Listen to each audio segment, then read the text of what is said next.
Welcome to Talk It Out. We're your hosts. I'm Jason. And I'm Aaliyah.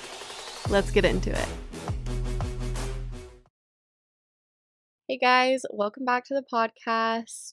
Thank you for listening, and to those who have been listening to other past podcast episodes and messaging us and interacting with us. We really appreciate it. So thank you so much. Yesterday we were talking at the river and we were trying to figure out exactly what we wanted to talk about this week. And we thought that it would be important to talk about how to manage stress. And that's such like a broad term, but really manage stress with between work and home life, work life, like everything compounded together always gets so complicated and stressful in today's world. There's always so much going on. And even if there's not so much going on in your personal life between work and home and kids and animals and whatnot, the access to so much information through social media, I feel like it's just very easy to get overwhelmed and stressed out. I had a hair scan done. It was a couple months ago now, and basically it's like a 90-day comprehensive scan of what's going on in your body. And my top two categories that needed to be worked on were stress and hormone imbalance. So the last couple months we've really been trying to focus on like how to control stress so that I can function. Yeah, and I mean, your hormone imbalance just kind of comes with the territory Yeah, to an extent. yeah, There are things, obviously, that you can do to combat right, whatever it is that your right. body's dealing with, but And I do have PCOS, so that's why he says that. Luckily, my levels aren't too crazy, but it's not uncommon for me to have hormonal imbalances. I just got off of hormonal birth control in December, so my body is adjusting for sure. I've been on hormonal birth control since I was in 8th grade, and I actually think that it has been a huge hit on my mental health, my physical health. Um, I mean, I think it's screwed me up kind of a lot. So, getting off of it has been a freaking ride and a journey yeah. Well, I mean, how long were you on it? since 8th grade. How long ago was that? I don't know. So you've been on it for what, like 11 years? Yeah, probably. Yeah, and then it's recently, like you said, it's just been a process trying to figure out how to get your body regulated Yeah, well, and without it. right. And even then, when it was like regulated on it, I say that in quotations because it wasn't. Like, it basically stops your cycles altogether. And pumping in so many like artificial hormones and stuff like that, it just messes with your body.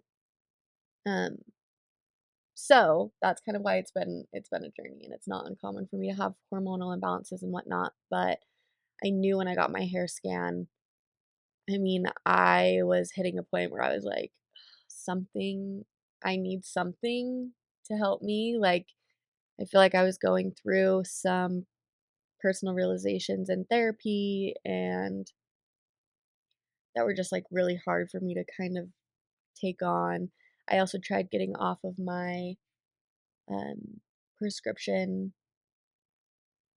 depressant and anti-anxiety. Is it both? I don't know. Whatever I'm on. And it just was not the right time to do it. And I was like going a little cuckoo kazoo.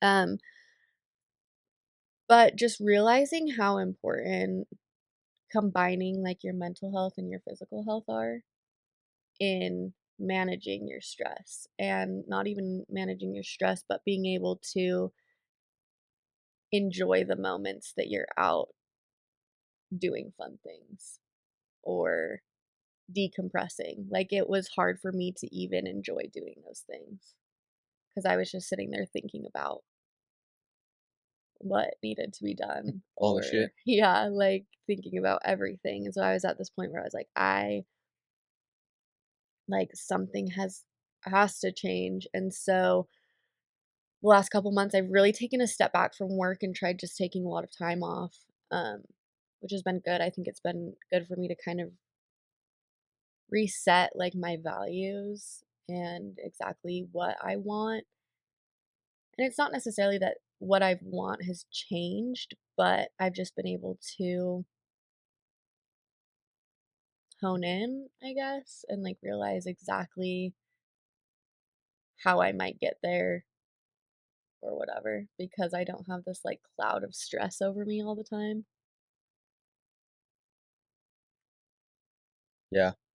Well, and I think a huge factor that led us into wanting to discuss managing stress and anxiety this week is last week's meeting with our therapist, where I'm not completely sure on you, but for me, I was very surprised when he told us that the summer season is a time where depression and the suicide rates skyrocket. Yeah. For me, maybe it's just because I grew up in Arizona and I'm more used to the heat or whatever. Winter time for me is the time where I'm like, oh man, I just want to stay inside. I want to be under a blanket. I want to get warm. I don't want to go out there and deal with that. Mhm. But then come to find out, there's so many people who do the exact same thing during the summer months where it's just too hot outside. They don't want to go out and sweat and risk a stroke or whatever the case might be. And so they stay inside the house where it's cool, got the air conditioning. And regardless of the season, it sounds nice when you're just thinking about it in your head to stay inside the house, not have to deal with the elements. But I don't think as humans being cooped up indoors anywhere is natural for us. Yeah. We need to have connection with nature. We need to breathe fresh air. And if we don't do those things for an extended period of time, I can say this with 100% certainty because I have experienced it many times Mhm. that it just makes you more depressed, Yeah. more anxious. And for me, there's a lot of spirals that I had, which started in other places, but were so combined with staying indoors that it just got too much for me to handle. Yeah. And that's why we have been doing, or at least trying to get outside more. We just went on a camping trip. Today we just went to a reservoir with some friends, got some sun, went out on the kayak, and we've been trying to take the dogs up the canyon to get some time in the river, let them get their energy out, allow us to do our cold plunges and breathe the fresh air, get a little bit away from society and the hustle and bustle of the city. For me, that's something that also stresses me out is just being constantly in the concrete jungle, surrounded by other people, cop sirens, ambulances, helicopters going over. It's a big relief for me to be out in nature and to connect with the actual world. Yeah. Yeah, well, and I mean, we've been committed to taking our dogs on walks every day for I mean, how long has it been? It's been a while now that we've been really good with it. I mean, we were always they were never really like neglected. Yeah, We're they get spoiled, but us taking them, 6 out of the 7 days of the week has probably been for at least a year, year and a yeah, half. yeah. Well, and if not, like, it's 7 out of 7 days. Right, yeah. I mean, Yeah, there'll be weeks in a row where they just don't miss. right. And, like, our walks include going up to the canyon and doing big walks or just going over to the local high school and playing in the field for a minute or Walking around the neighborhood, going to the yeah. park, just getting out. Yeah, and honestly, I feel like it has been really, really good for us to get out and not only get out, but get out together and have that time to just kind of like decompress together in a way that we don't have phones or computers or TVs or whatever. And doesn't mean that we sit there and have like deep conversations every time we go outside, but we do just get that time to connect with each other while connecting with nature, while also connecting with ourselves because it is an act of love to show up for yourself in that way. And there are plenty of days when we're like, oh, I really don't want to do this. Yeah. But I think that a big part of why I realized how big of a thing it is because this last winter, we were going out every single day, and even when it was, like, snowing, a snowstorm, like, our walk time would come around and it's like, "Ugh, I wanna go outside." And we're, like, bundling up because it's just like, we need to be out there, and I realized how much I craved it and, like, needed to be out there just getting some of that fresh air and getting freaking snowed on or rained on or whatever, and then when we've been watching all of our, like, nature documentaries and stuff and realizing how much we are nature and the fact that we have kind of secluded ourselves from nature just as a society, I think that it's a big part of why so many of us are dealing with depression and anxiety. And I mean, I think most of us know people who have died by suicide and or attempted or whatever the case may be, or even like ourselves have contemplated or whatever. I mean, I've been dealing with depression since I would probably say middle school is when it really started to hit me. Anxiety has been like since I came out of the womb. Yeah. But, and I don't know if maybe it has something to do with like your freaking hormones going crazy when you're about that age, mixed with like our societal pressures and how whatever. But like I think we were meant to be like connected with nature and not so disconnected from it all the time.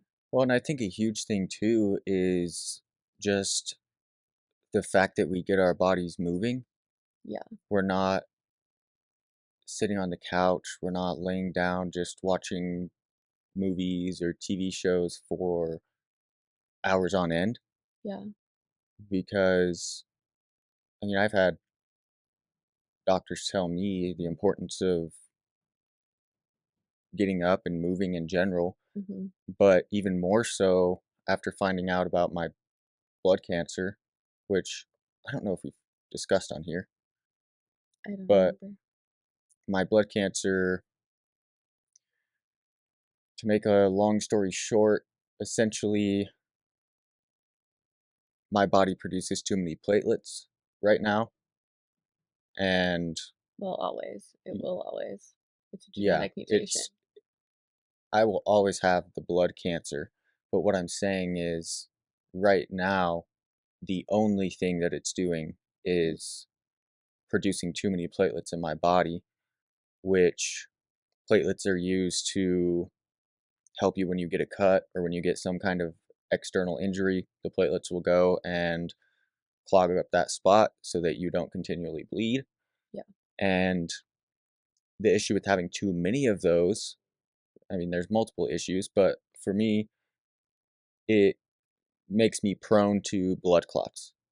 And I have to get up and move every so often. I have to be aware of staying stagnant for too long, Mhm. because if I am stagnant for too long and day after day, month after month, I'm that much more likely to form a blood clot.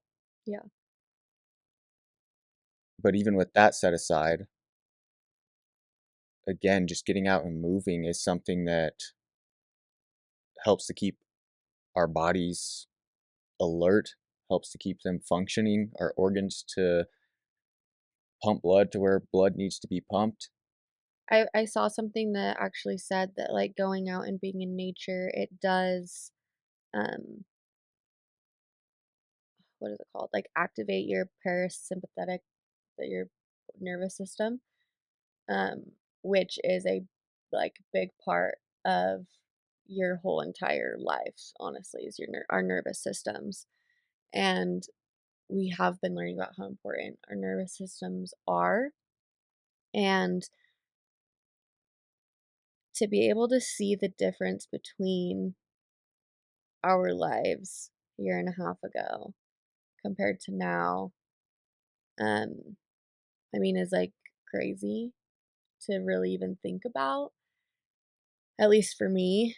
Um, I know you feel like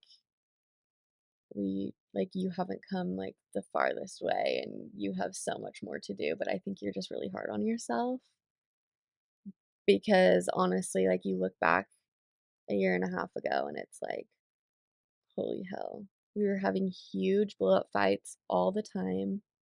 Yeah, they were ending like fine, as in like we didn't leave each other fine, but they were big fights and happening every few days. Yeah, I mean, I think I can see the progress and the strides that I've made when it comes to my relationship with the people around me and how I handle conversations, handle experiences. Where I struggle, where I feel like I'm struggling now more so than I did at any other point in my life, is with that internal battle. Mm, explain more.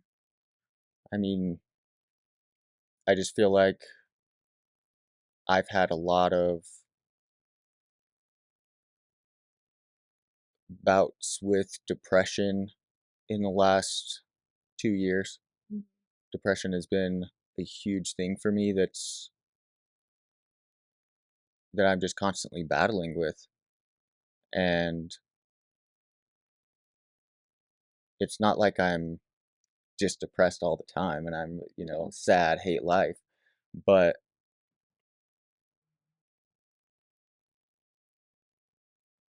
growing up, I felt like I had every reason to be depressed Hmm. and to feel shitty about myself.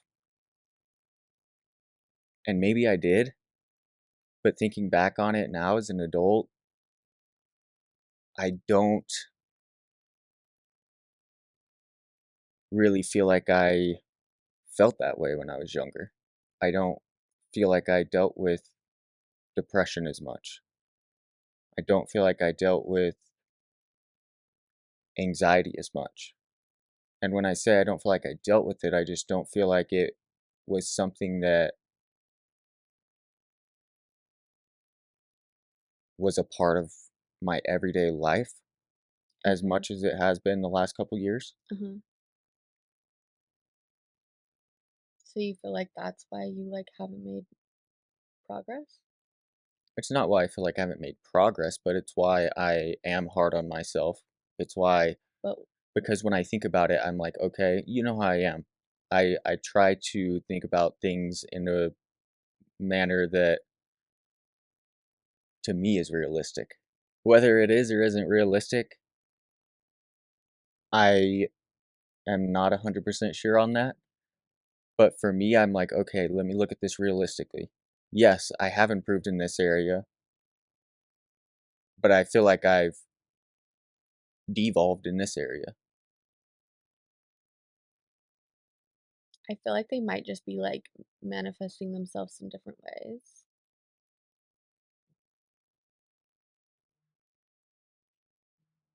Or like gotten too debilitating.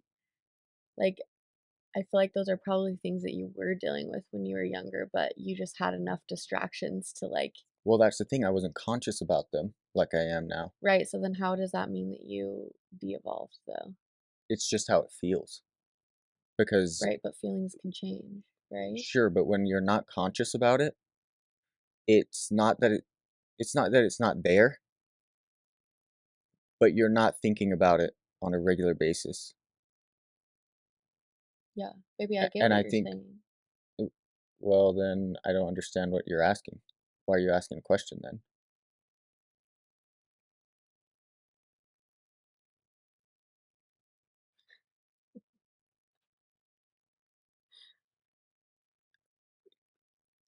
I want to say this though, like I feel just from our last maybe no, not so much this week's meeting with our therapist, but one before that and maybe even the one before that. The conversations that we've had were kind of geared toward because this is something I brought up in therapy Yeah. that I feel like I'm not progressing as much as I want to be. Yeah. It's frustrating me. Yeah. I feel like I take a step forward and I take two steps back. Um, and of course, we discussed the fact that I'm now engaged in working on myself, going to therapy, kind of uprooting the traumas, the Hmm. bad experiences, whatever else is there that's holding me down, holding me back, has been brought to the surface. Yeah. When I was a kid, I think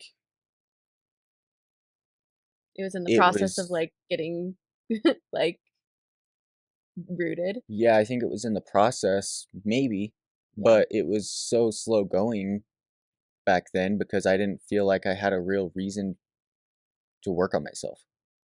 Mm. And that's what I mean when I'm saying I'm not conscious about it Yeah. as a kid. Yeah. I wasn't thinking about, oh, I do these things that I shouldn't be doing. I need to change in this way, and this way. Mm. I didn't think that as a kid. I didn't think that as a teenager. I didn't think that as a young adult.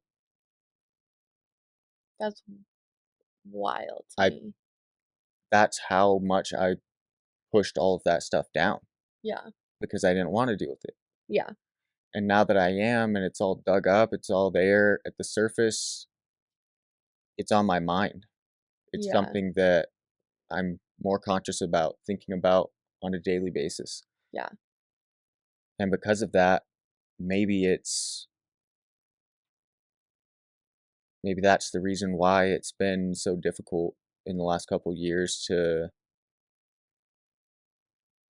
get away from depression and anxiety and Yeah. all those feelings. No, that would make complete sense to me. Well, and then it also goes to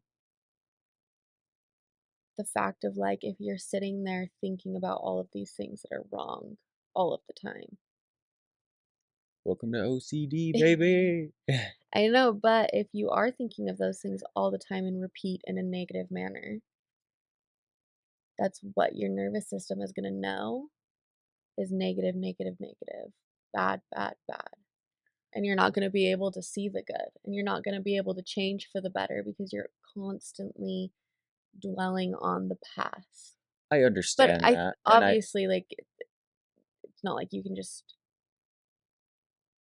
like you said, when you're sitting there, like, dealing with those things, you're gonna be, like, thinking about them all the time. yeah, So you have ruminating. to make, like, I think it's, like, a conscious, like, remember when I said something about, like, I hate something and I was like, "Oh, never mind. I just don't like it." Like, you literally have to, like, stop yourself from dwelling on things in, like, a negative connotation, or you're not going to be able to continue making your steps forward. Right, but that is also what makes it so difficult is my nervous system being used to reacting to situations, to phrases Yeah, in a certain manner, is that that's my habit.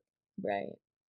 When something happens, if I'm not immediately conscious about it, Mhm, I'm going to do what I'm used to. I'm going to do what I've always done. And I'm right. not saying it's right. I'm not saying that, Well, you that's should just gonna just how let it be that way. yeah. But But I feel like to change the system, you have to understand the system, right? Like, yeah, you have to understand it, but you also just have to prepare yourself yeah, to be conscious in those situations. And right? when I say that, I mean, when we were discussing with our therapist my anger issues specifically, we talked about when exactly do you notice yourself getting angry? Mm, And it's right. not because before I had to really think about that question, if you were to ask me that question and say you have 3 seconds to respond, then I would say, oh, I start thinking about it when I'm losing my shit. Yeah. But when I really took time to analyze different situations that I've been through, every single time, eh, Mhm. 99% Yeah, of the time, when I'm angry about something, it's not a spur of the moment thing. yeah. It's very rare that something just happens at the snap of a finger Mhm, the drop of that a pisses hat me and you're off. just, like, gone. Yeah. It's usually something that I'm stirring about in my head Mhm, beforehand, mhm, and that's when I start feeling angry. mhm. So your anger is sitting there boiling and boiling and It's boiling. yes, it's just waiting to come out. Mhm. Yeah. Well, and when you're not used to and you don't know how and you've never learned how to express your emotions as you're feeling them, emotions are meant to be felt as they come. It's supposed to be like as they come, as they go. And But that's why I'm saying right, it's so good to be conscious about right. And these when things and is because if we're not, yeah, then we're just lying to ourselves in a sense. I mean, I was sitting there telling myself that there was no way for me to control my anger right. because It just happens it would so just fast. come out right away Right, and I had no time to battle it. right. When in all reality, like there's majority of very Most there of are the very time. few times where I don't have that opportunity to take a step back. Yeah, yeah. Well, and like multiple times that you would say, like, when I get to that point, I I cannot stop myself, right? And like my anger will never be better. Yeah, and I still struggle with that to an extent. It's like, Yeah, seeing red. right.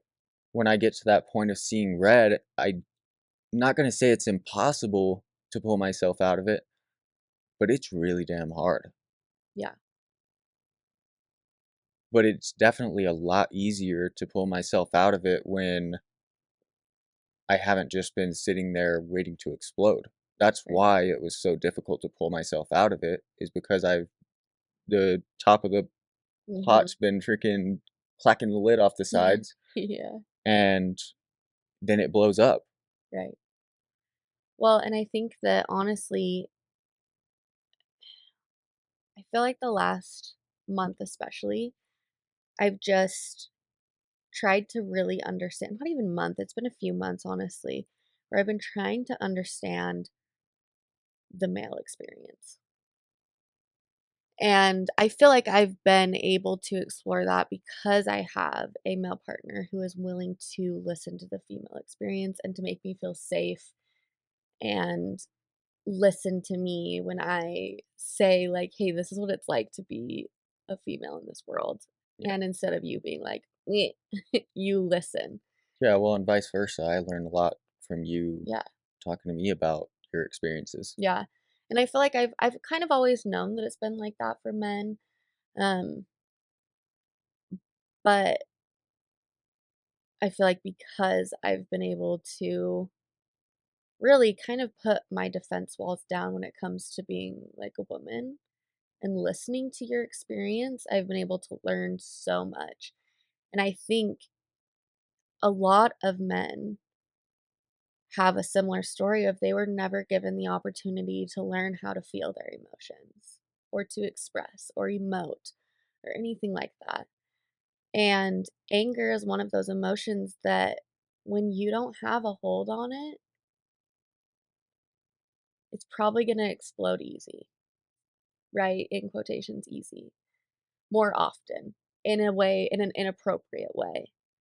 Um, Well, and I'm glad that you brought that up. Sorry to cut you off, but I think it's just something that resonated with me when you were talking is it's not just anger, it's emotions in general yeah, that I didn't learn how to express. yeah, Not even forget about dealing with them. yeah, We're talking that's like, you know, a handful of steps ahead of a right, step that I didn't even learn. right, And I think that is what factored so much into my recent experiences with feeling depressed, feeling negative emotions, is that I wasn't expressing them yeah, before yeah, at all. I yeah, mean, every once in a blue moon, right. but But it was usually after an explosion, right? Where everything is so overwhelming and now I have this like guilt of exploding over me and I can't control it anymore.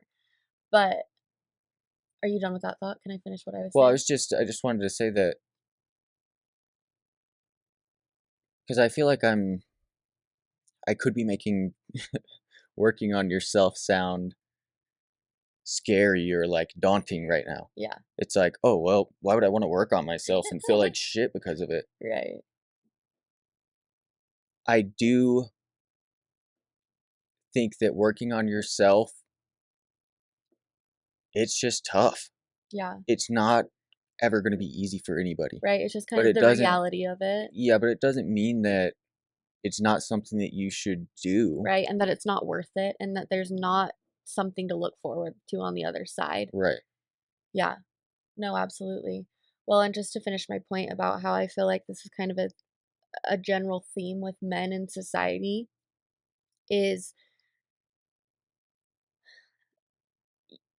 majority were not taught how to emote these things, right? Heard growing up that men don't cry.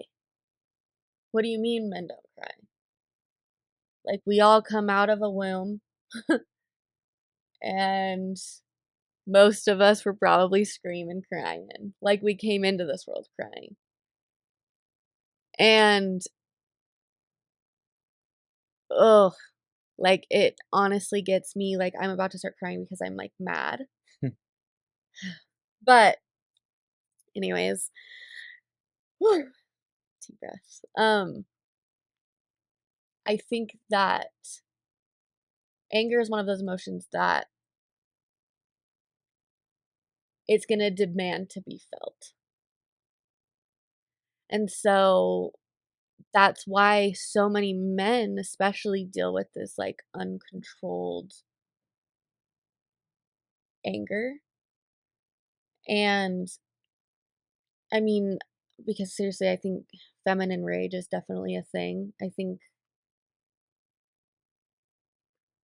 that's like almost women's superpower to me is like emotions. Well, and I feel like for men, and I don't want to speak for everybody, but Yeah. for me at least, and I'm sure other men out there, anger, for those of us that were taught or not, I don't want to say taught, but for those of us that weren't taught how The to express emotion Mhm. correctly, I think anger is one of those emotions that seem to be more accepted Yeah, because it by almost society, by yeah, whoever. right. Well, and it also makes me think about this is one of the points I was gonna make before you cut me off, but it's fine that you cut me off. Is that I think when you mix testosterone in the picture, pride and ego seem to be a lot harder to control. I mean, like females, we've got it. We've got it for sure, but it's just something else when it comes. You know how much I talk about the male ego. It's a very specific like type of I swear like testosterone freaking elixir, I don't know. That just is something else. And when you mix that and most males that I know are passionate. And I mean most females, I think it's a human trait to be passionate.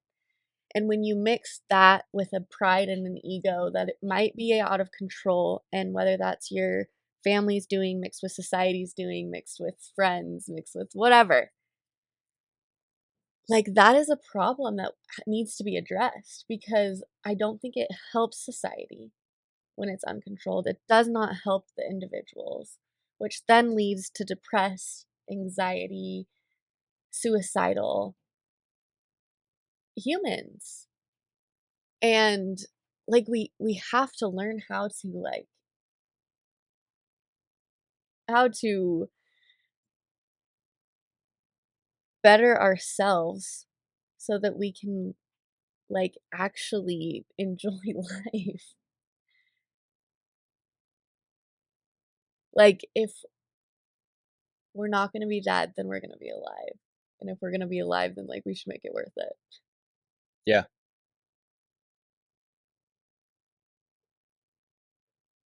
Yeah, and I definitely think, Well, and then also like to talk about, sorry, just no, you're one good. quick thing is that male suicide rates are so high.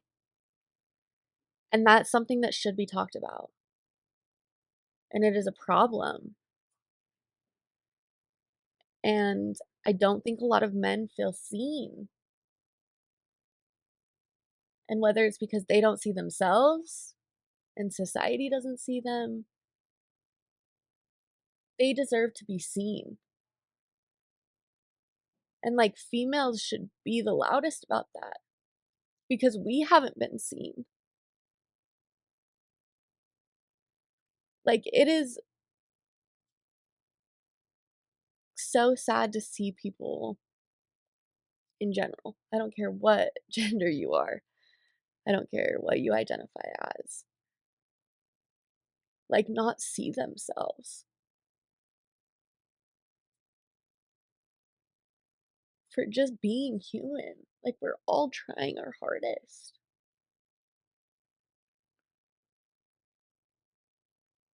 So go jump in a river. Yeah, and my experience with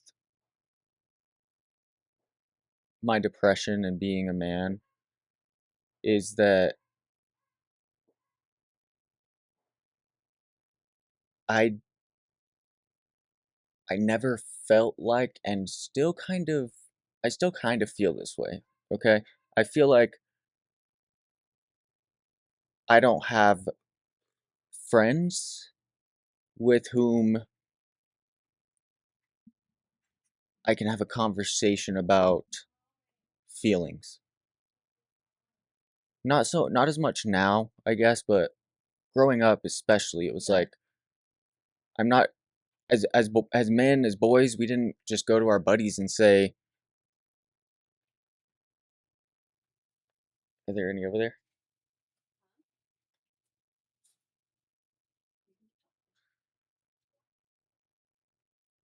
But growing up, I didn't feel like as boys or as men we were able to really go to each other with conversations like that. Yeah. It we weren't taught to express our emotions. So going to another human being that wasn't taught how to express their emotions, Yeah. it's like, okay, well, I can't really talk to the guys about it because they're probably just gonna give me shit for feeling the Mhm. way that I'm feeling. Yeah. Because that was just what a lot of guys were taught, Right. or a lot of us learned. Or even just like observed. And then on the other side of that, okay, I can't talk to the guys. Can I talk to a female about this? For me, my mind goes straight to either I don't want to burden them with this, or I can't talk to a female because that's almost like romantic in a sense. Mm. Because you get to this place where you're not sharing your feelings so much. You're hiding them from everyone and everything, that when you are willing to open up and be vulnerable, the vulnerability I confuse for like it being romantic. Right. It's like if I'm being vulnerable with a woman, then I must be being romantic with her. Yeah. And It, so if I was a single dude, now I can't talk to the dudes or the women. right. Right.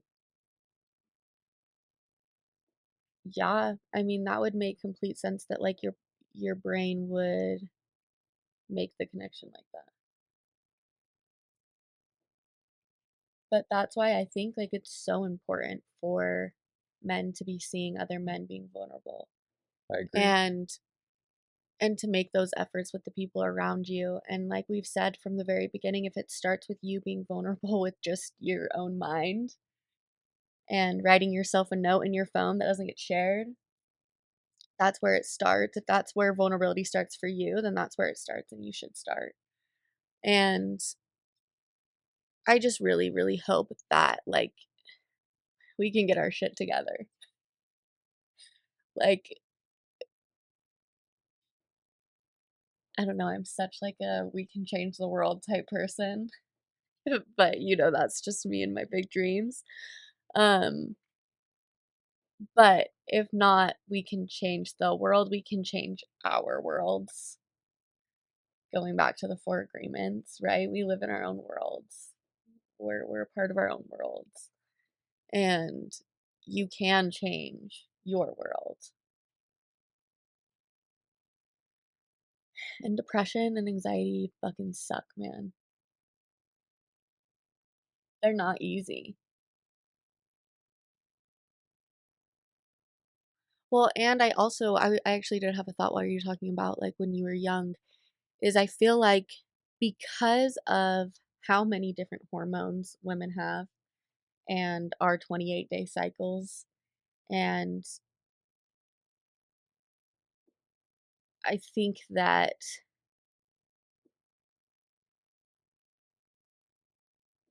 we are excused in society more for emoting. Being crazy. and um and so like it wasn't uncommon to like cry with like your girlfriends. Hmm. Would you do it around guys though? Did you not give a shit, or was it something that you were conscious about? Like, oh, there's some cute boys over there. I better not be like over here crying with the girls. Oh yeah, it was just like, and it wasn't really like deep heartfelt conversations crying, but it's like, oh, watching this movie and like Hmm. and crying and like also getting giggly talking about like having crushes or whatever. Like I think, and I don't necessarily think that's the complete right way to go about it either, because we are still responsible for the way that we act. every day of those 28 days. That doesn't mean, like, when I'm on my period, I literally say, like, go do this for me because I'm on my period and you can't say no. So go do it. Like, being a female and having menstruation and like a cycle and that shit sucks. So like give me a fucking break sometimes. Well, and it's But different like too I because it's still physical pain on top of emotional and mental. hormonal and Yeah. yeah. But also like that doesn't mean I get to be a complete bitch to you. I still need to treat you with kindness. But if I am a little bit short or a little extra moody or a little bit extra like whiny or whatever, like you understand it. So if you're struggling with an emotion, like you're having a day where you're just pissed off, Yeah. or you're having a day where you're super depressed, Yeah. when you go to sleep and wake up, it's still like that with your cycle, depending on where you're at.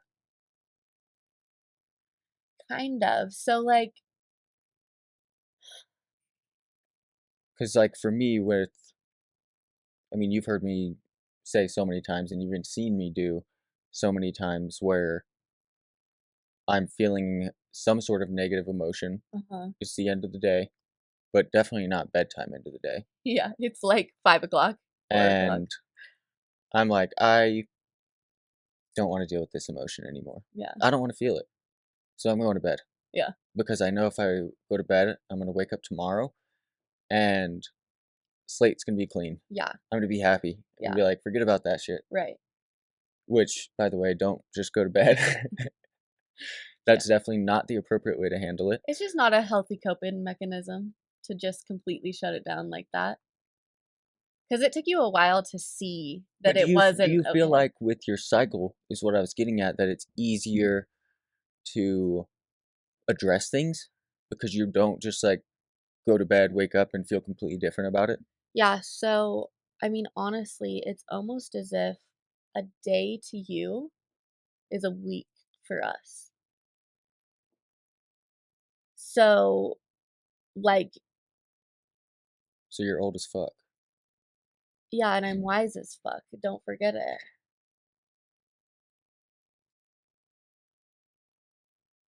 You heard? Yeah. So like As I look at your freaking impaled palm from falling on a stick. it's because you weren't there to catch me. You weren't there to catch So me. wise. I still need you. What is a man if he's not needed? I'm just kidding. That's fucked up to say. You You have can't say worth. that. You have worth on your own. Um, but I am a princess and I will be treated like one. um, what were we talking about? Oh yeah, like a week Yeah. versus a day. So like, yeah, that shit's whack. And like when you have longer cycles, which is a thing with PCOS and stuff like that, and even just normal, I mean, it's like a 28-day to a 35-day cycle is like normal. And then you can even have like longer, which sucks ass. Mm.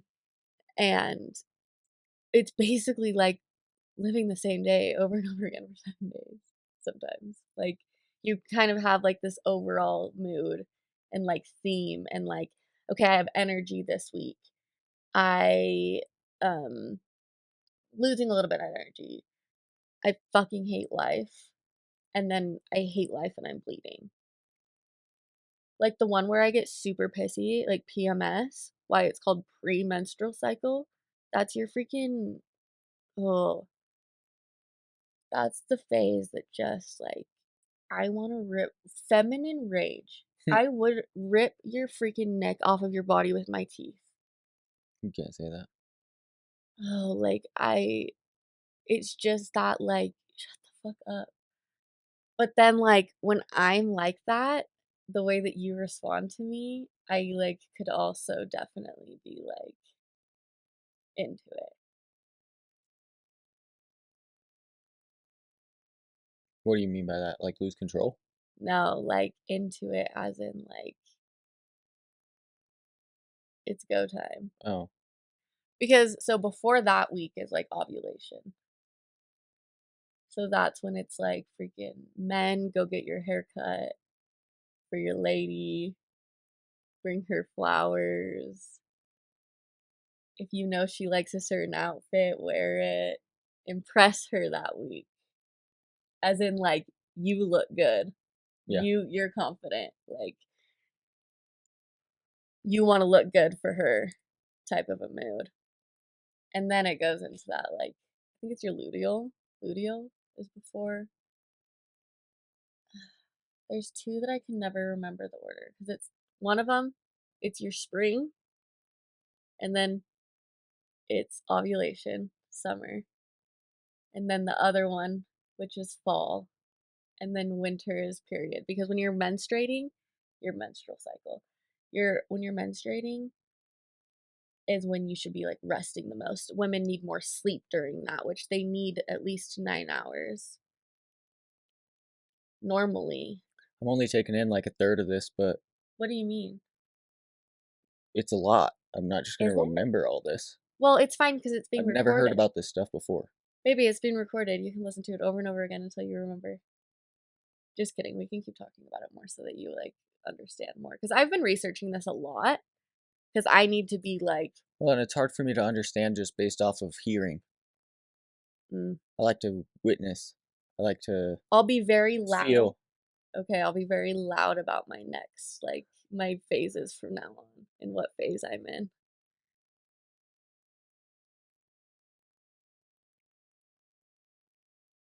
And honestly, I think that like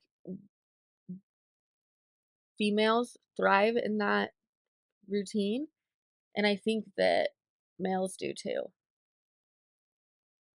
Being in that cycle and like understanding what's going to happen and like how life is going to be. It kind of adds this like structure and flow of life. Yeah, I think we all need structure to an extent, to different extents. Yeah.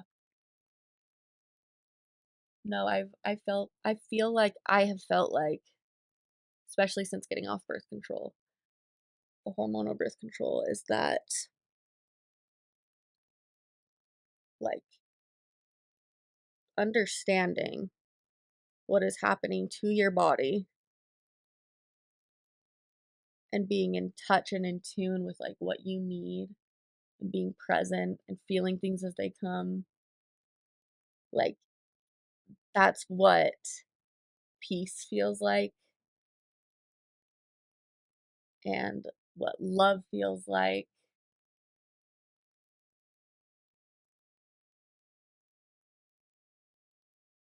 I wouldn't know. I'm just kidding. You're crazy.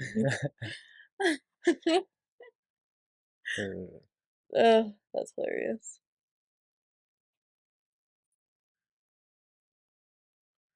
But I do want to say, last year we were introduced to cold plunging by our friends Cece and Thomas, and In the middle of the winter. It wasn't the middle of the winter. It It was was like cold as fall. shit. There was like almost There ice was on top fall. of the river. A river, moving water. So the first time we did it, I was kind of feeling like I needed a push in the mental health department, I guess, or like overcoming my brain. I think I needed a breakthrough like that. And so the first time we went, I went like up to my chest and I loved it. I was in there for I like. went all the way in, wimp. Okay, but let's talk about how you went all the way in. Jason was sitting there at the edge, like so scared to go. And Because we had like our up to our calves in or something. Up to our knees, maybe. no, it was like calves. You didn't go like past your like freaking like where your calves starts. Yeah. And then you just jump in out of nowhere. Just full like almost cannonball. Because in my head, I wasn't thinking about the fact that I have organs. And like that those are going to be colder underneath. Yeah. I just got used to my like up to my calf being that way. And I was like, okay, this is like pins and needles, kind of burns, but it doesn't completely suck. So I should be fine to just like send it. Yeah. But I had understood the situation of doing cold plunging on a deeper, like, neurological level at that point than you did, I think. So you didn't understand, like, how you, like, wouldn't be able to breathe. Yeah, because I saw Chris Hemsworth do it and he's a fucking beast. But you So didn't listen to the science behind it before, you just watched him do it. yeah, maybe. I don't really remember that much. Exactly, okay? So, you're like and I'm like, "Babe, just start you have to take deep breaths because we did some breath work before, our friend Thomas led it, and, and he was teaching us, like, certain methods and whatnot, and so I was, like, trying to get you to do it, and you're like, "No, no, no," and just, like, got out. And then we were sitting in there for, like, another 15 minutes, and I was just as content as could be. I got out and I was like, "Wow," like, I feel so accomplished and, like, I did something hard. That was so good. I was, like, on cloud 9, and you were just like, "How the fuck did you do that? That was crazy." Like, that was nuts. You I just don't kept even being think like you got that full sentence out before I was out of the water. You might have got 2 words in before I was yeah, already like, I was trying to be like, "Breathe," and you're like, "Out." before you even got that word out of your mouth, I was probably moving toward the shore. Yeah, it was As soon as I went in, I was like, damn, you were I fucked up. yeah, you were, like, instant panic too, like, there was panic in your eyes, like, for reals. So, then we went with them again, and I kinda went up to my knees, I kinda wasn't really into it, and then I realized, like, it's probably because this water is so fucking cold and we've never done this before, and also, now I realize that my, um my sensory disorder actually overwhelms me so much with something like that because it's like I can feel every individual cell in my body reacting and like I think that's how everyone feels in that water. no, but like I can like almost It's like an like taste overload for it. me, and I don't struggle with that stuff Yeah, and really. I have like but that's what I'm trying to explain to you is that it's like it's heightened for me. Oh, okay, I believe that. Like I can feel it and then I can like feel like the nucleus of that cell like Nucleus? The nucleus. shut up. How do you say it? Nucleus? Nucleus. Nucleus. Nucleus. Yes. That's way too hard of a word to say. Science.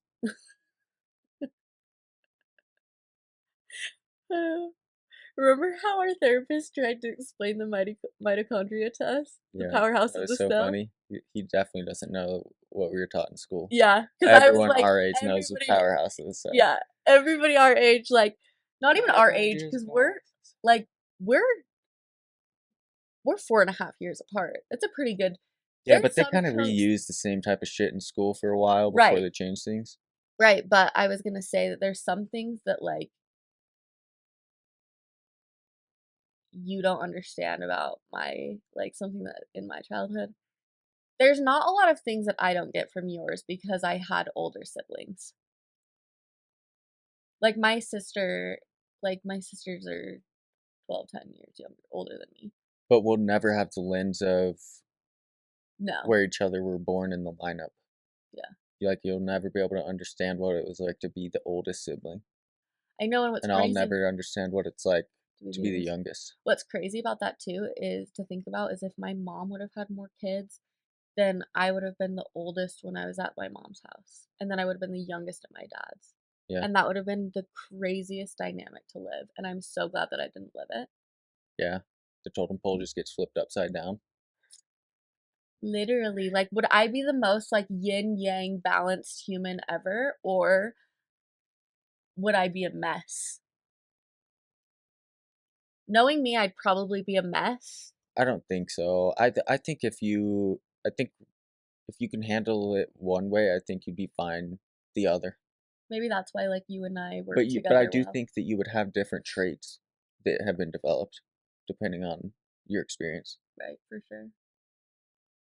That's crazy to think about. Like just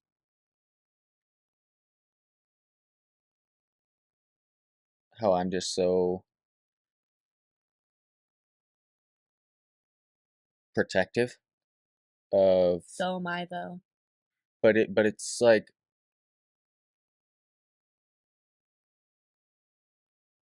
I'm protective. I just feel like I'm protective to an extent that you're not.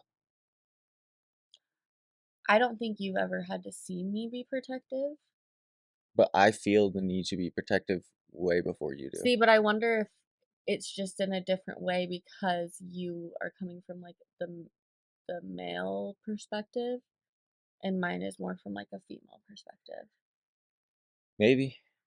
Because I'm telling you, one of the reasons that like I'm kind of nervous to have kids, and it doesn't necessarily make me not want to have them, but it's definitely something that I think about. If somebody fucked with my kid, because I've already told you, like I almost kicked a dog in the face because it. If somebody fucked with the dogs, even. I know, and like that's And what a kid I would be think even that much more. Because, I exactly. mean, I love these dogs, but realistically Yeah, speaking, I know if we had a human, yeah, like, that that would feel have to that would take priority. right. Well, and it would like biologically be like Yeah. not You're, even you're biologically, like but just like bonded. scientifically drawn to it, Yeah, especially you. yeah. But like I think about that and I'm like, that terrifies me. That scares me. It should. Because you would not have a husband for very much longer. They would be Because sending me to the big house. yeah. No, and that's one of the reasons that I love you so much, honestly, is because I know that you would have to step in. I would be on some, like, Thanos shit. Just eviscerate them from the earth with the snap of a finger. I love how protective you are. It's like one of my favorite things about you. But like I also feel that. And you know how deep of like that motherly that is an Yeah. overall theme, which actually to bring that up because I did say that we would talk a little bit about zodiac things. It is. It is. Let me finish this, Okay. please. Um, your sun sign is like the zodiac that's like June 29th. I'm a Cancer. December 22nd, you're a Capricorn. So your overall theme can kind of go back to those Cancer traits or those Capricorn traits. But then other traits come in and depending on the house, it's a complicated concept, it really is. But Cancers are very mothering, nurturing. And that is something that like every single like that is an overall theme of my life. And then I think also because of my experiences of wanting to feel more protected, I would be drawn to somebody that has that same like deep passion for protecting. Yeah. Because I wouldn't be comfortable like being married to somebody who wasn't protective, quite honestly. I barely feel like I can like completely not pay attention to a situation because I'm with you. Around other people, I'm a lot more aware. Like I trust you more than I trust anybody else, but I'm still going to be aware of our surroundings. I'm not just going to completely be like, like I've seen videos like that and I'm like, sorry, she has too much trauma. That ain't going to be me. No, that's. And that's like, It's. I'm I, going to I be I think aware. it's. I think it's okay to be aware, and Yeah. it's a different thing to be aware than to be like obsessing about Yeah. something bad happening to you. Right. And I would hope that you're not just like ditzy walking around like Yeah. Even if you nothing were there. is like ever going to be able to happen. Mm-hmm. Yeah, even if I'm there, Right. because like it's not like my eyes are just on you 24/7 when we're Or somewhere. like also around everything else. I'm gonna glance over a lot and make sure things are okay. Right. But But you're also I'm going to be like paying attention to the like yeah, what's actually going on. See, and I let you pay attention to what's actually going on more when I'm with you because I know that you're going to do it in an appropriate manner. yeah. But I was getting at is I just feel like you have to be aware of those things at least a little bit, or else I believe you're just living dangerously Yeah. and not in like a cool way. But also, you and I are definitely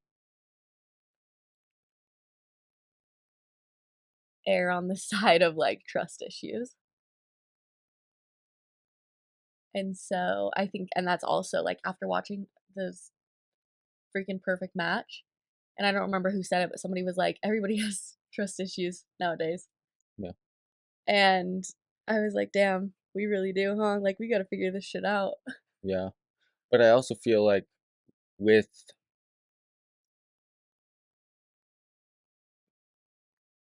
our different amounts of protectiveness, Mhm. um, I just feel like mine is freaking through the roof. Yeah, yours is pretty high, and I think that it has a lot to do with the fact of both of us going through childhood traumas and dealing with CPTSD, Yeah. complex post-traumatic stress disorder. But like, I feel like being the oldest sibling, um, Maybe it's more there in a parent way. being the oldest sibling, I think just shaped me so much in Yeah, the way that I protect when I yeah, feel like I need to protect. Because even with the dogs, it's not just with you. yeah. It could be me walking the dogs by myself. Mhm. I'm still gonna flip around and do my little 360 Yep, every block, every half block. yeah. Make sure that like there's no dogs out following us. Make sure there's no weirdos that look like they're trailing See, and that's exactly or how I people walk trying to too. freaking Yeah, come out of their house beefing with each other and I yeah, catch a stray or some shit. The dogs catch a stray. yeah. I'm that way with you and with them, but if I was walking out by myself, I would probably wouldn't turn around. I would maybe turn around twice on a walk. Mm, yeah, not me. So I feel so much more of a need to just like Protect protect what? what I care about, Yeah. No, and I almost feel like the oldest sibling kind of has this overall, like, parent type love. but you don't know what you're doing. Exactly.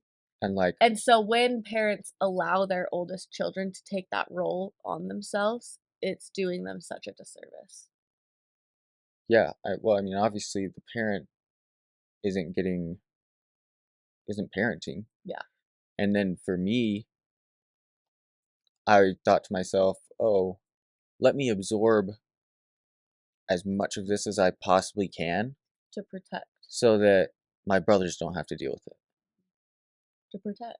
And even now as an adult, like it's hard for me to say because half of me wants to say, "Good job." Like Absolutely. For like what you good had to job. do, But then the other half of me is like, I shouldn't have had to yeah, take all that on. And not even from like a parent standpoint, yeah, but like I shouldn't have taken all of that on for them right? Because because it has harmed me for yeah, years and years and years. And also, I was bubble wrapping my brothers through a situation that was not good. yeah, And you're not always going to be there to freaking make the situation go exactly how you want right, for their benefit. right, And then 9 years old, I didn't live with them anymore. yep, And I'm sure that hit them like a ton of bricks. yeah. Well, and it's something that you literally had nightmares about as a child.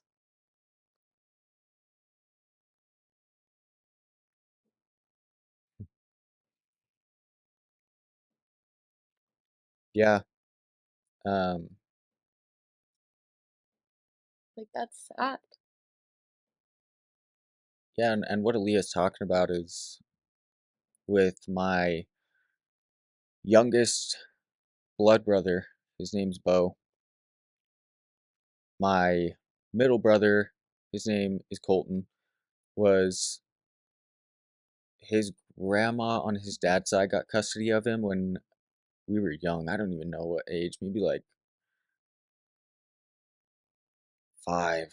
Colton got his Yeah. grandma. Yeah, And Colton left. But Bo and I were in the thick of it until my dad got custody of me at 9. Where was I going with that?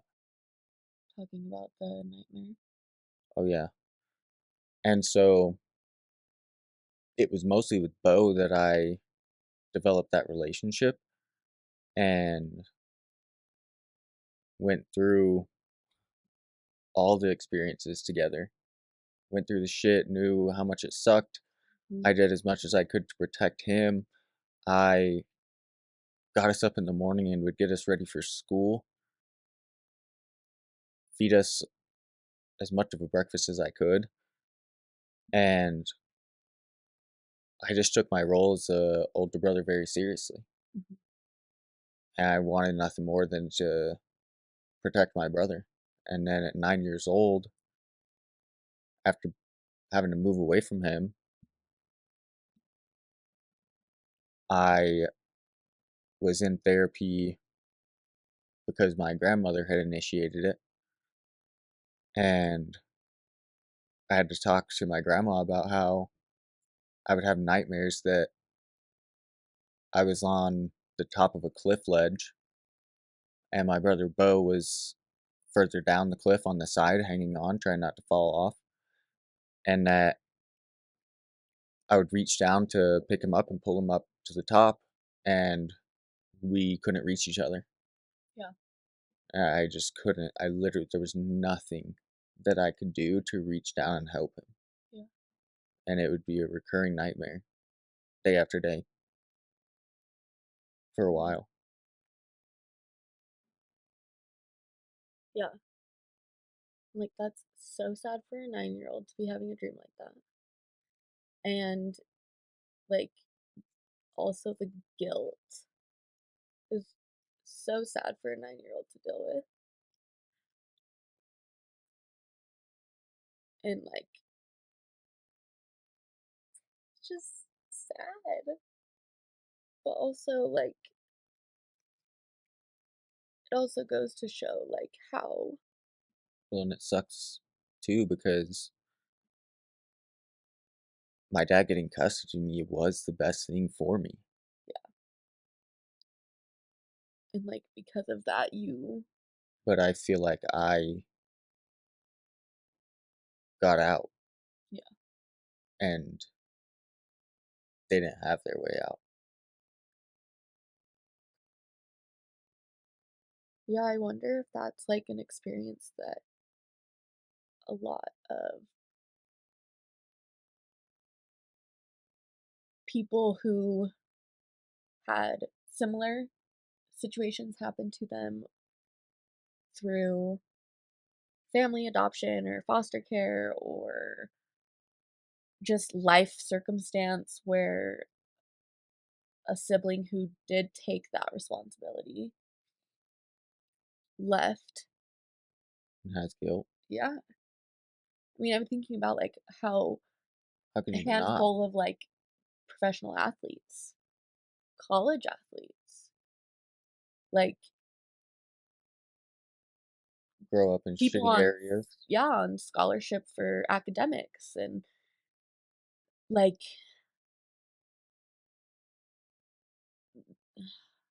There's nothing that you did wrong, yeah, but you feel guilty. yeah.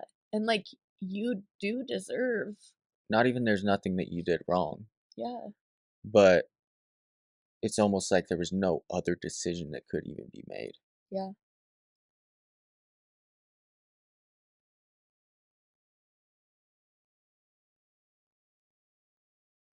Because 9 years old, I don't get that option. I think you right. get that at like 15 or something. You can choose which parent you want to live with. But also, I do think that it goes to show who you are at the core, right? Like who Jason really is like a fierce protector and lover and brave and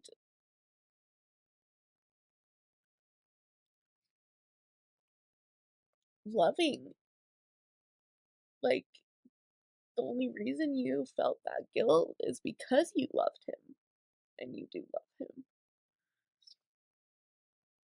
But the guilt doesn't need to be there. Still working on that one. I know, but like, you deserve good too. I love you. I love you too. Jesus, our therapist is gonna love me crying. Yeah. We can talk about it for the next month, like the last time. Oh my god, I know. And you're crying way more now. I know. Quite honestly, I haven't cried in a minute. I haven't cried in a minute, and like it's gonna be like floodgates. I know at the beginning of the episode we kind of got started talking about dealing with anxiety and I mean, this all goes into play with. yeah, but I was just about to say I think it would be great to get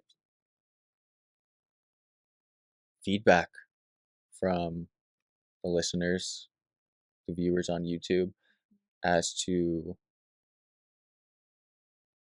maybe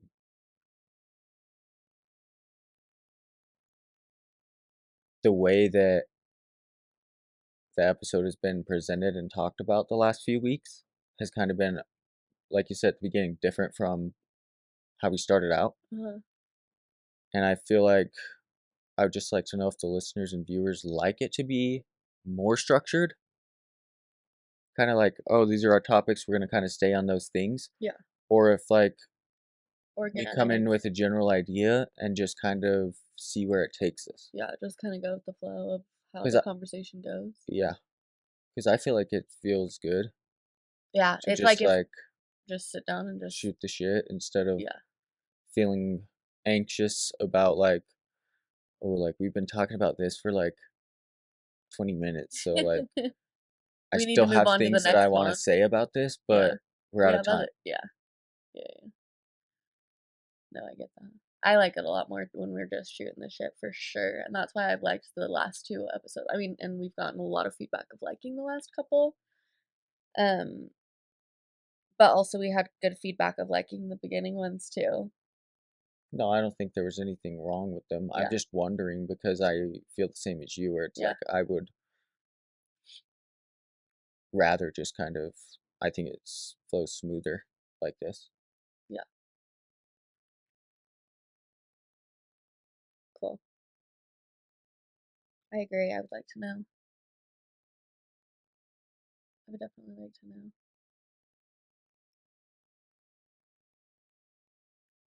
I think I slowly sink more and more and more into this chair every like 5 minutes. I'm trying not to because Pretty soon my butt's gonna fall off. the mic's been covering my freaking mouth the last, well, I shouldn't say the last few. I corrected it a few times ago, but there were a couple episodes where it was just covering my mouth the whole video because I had it up too high, like right in front of my mouth. You should put it off to the side like how I do it, so it's not even like next to your face. What is that?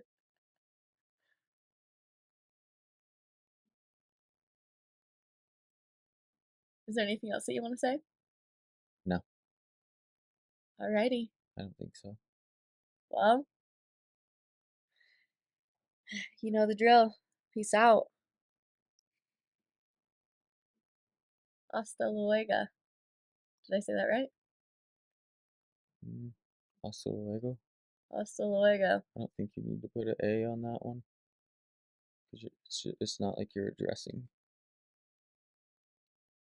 Like my evil something eye. feminine.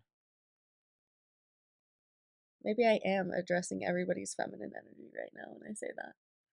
Yeah, but a day, like an actual day, is just Wait, what does hasta luego even mean? see you later. Okay, that's what I thought. But like later is a time, it's not like something tangible, so it can't be feminine. Would time be feminine or masculine? Or Either. is it both? Grammatically? Huh? Grammatically? Or are you just shooting the shit? No, I'm just shooting the shit. Like, if it was to be something, what would it be? Time? Yeah. I just don't feel like I could assign it anything. It would just be like gender fluid. It's just like there. But that's not an answer either. It doesn't have. It doesn't have like. I don't know. There's nothing to it. You know what I mean? No, that's like way too scientific of a definition of time. What do you think then? Sucker. I feel like the only thing that I can think of is honestly what it would present as, like, and the theme of what that specific one would be. Does that make sense? Like, I'm thinking if it was feminine, it would be very like romantic, Beauty and the Beast type like style, right? And then like if it was masculine, and the feminine could be even for like males. Does that make sense? Like, I'm not just saying like girls and boys. I'm saying like the feminine presentation and the masculine presentation. Okay. Okay. And then for the masculine, I feel like it would be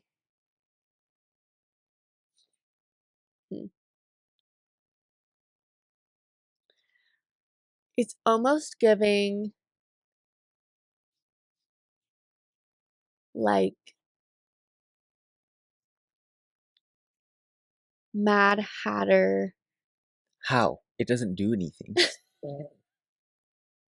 This is just like if I had to style time, if I was Time's like stylist, this is what their style would be if they were feminine presenting and masculine presenting. Okay. It's giving like Mad Hatter, like Alice in Wonderland, kind of mixed like the Tim Burton Alice in Wonderland a little bit. Ooh, the feminine presenting might be kind of like an Alice in Wonderland, like OG Alice in Wonderland type like style. When you say Alice in Wonderland, that's literally the only one I think of. All these other fucking things that they've made, it's like I know, but it I was doesn't even talking. pop in my head. I know, but I liked those ones because like the style was like it was like good like costumes, and I like the Tim Burton stuff. You know how I am when they redo my childhood movies. I know, I love Alice in Wonderland too. We've watched that. I say, you can't do that. You always fucking like No. when they started making the Men in Black again, and you're just like, no, It's over. It's over. they're good. It's a different take. It's a different. It's a different It's not even. version. It's not even the same actors. Come on, man. Yeah, it's a different version. That's why I didn't like it, because it wasn't like the same actors. It's like they came out with a different album with like different costumes.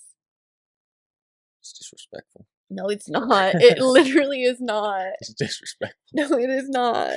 Don't disrespect my childhood like that. And remake it. You're such drama. Like, just enjoy Live it. action Lion King. Mm-mm. Babe, that's so drama. Just it's art. It's theater. Didn't they remake Dumbo?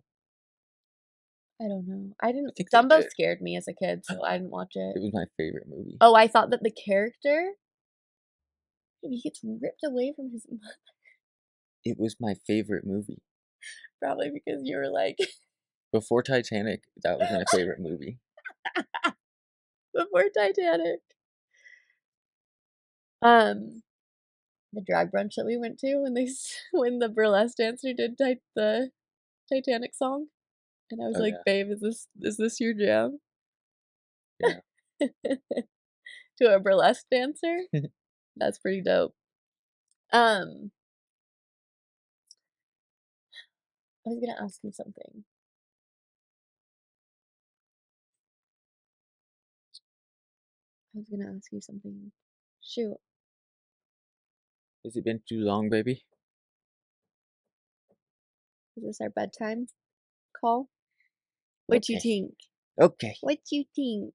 Just wagging her tail. You ready for your bedtime treats? You're so cute. Yeah, go to bed. I love you. You're so sweet. I know. So pretty. Oh, gorgeous girl.